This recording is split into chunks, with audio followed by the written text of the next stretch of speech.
You know that person who doesn't care when their birthday comes around. No countdown, no expectations, no big plans. They wake up, go to work, maybe reply to a few messages, and move on like it's just another date on the calendar. And people always say the same thing. They're so mature. But that's not really what's happening. People who treat their birthday like a normal day didn't arrive there randomly. That indifference wasn't chosen for aesthetic reasons. It was learned. For some, birthdays stopped feeling special a long time ago.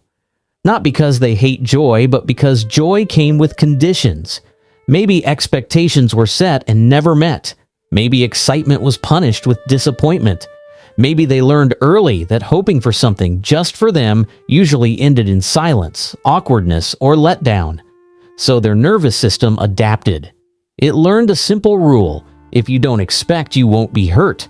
This isn't emotional coldness, it's emotional efficiency. Psychologically, birthdays are a spotlight.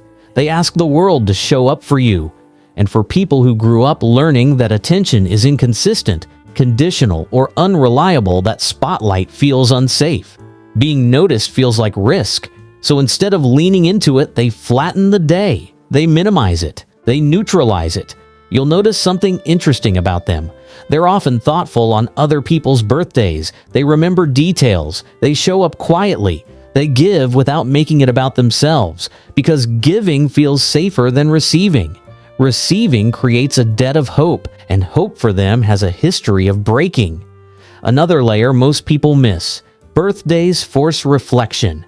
They mark time. They remind you of age, of progress, of what you thought life would look like by now. For people who've been in survival mode for years, reflection isn't comforting. It's destabilizing. When your life has been about getting through the next week, the next month, the next emotional hit, celebrating time passing doesn't feel like a victory.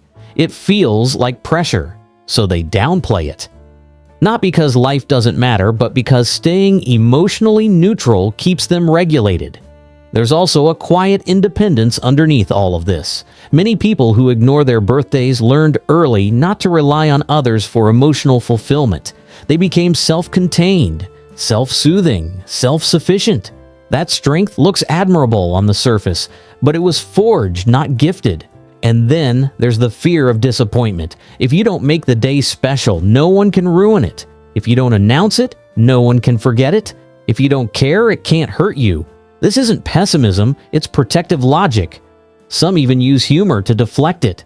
I don't celebrate birthdays. I stopped caring after 21. But underneath that joke is a deeper truth. They stopped attaching emotion to moments that once asked too much of them.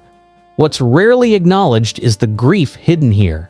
Not dramatic grief, quiet grief, the grief of wanting to be celebrated, but not trusting that it will happen safely.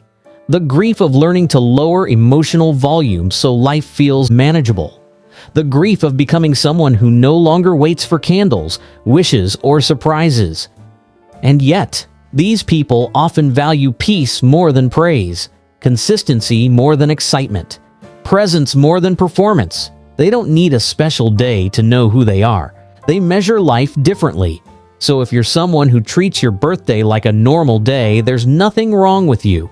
You're not ungrateful. You're not joyless. You're someone whose nervous system learned to stay grounded instead of hoping too loudly. Someone who learned that stability matters more than spectacle. And maybe that's the real psychology here. Some people celebrate by gathering attention. Others celebrate by protecting their peace. Neither is broken. They're just shaped by different experiences. If this resonated, if you saw yourself in this, leave a heart in the comments or share one quiet truth this reminded you of. Your way of moving through life makes sense, and here you don't have to explain it.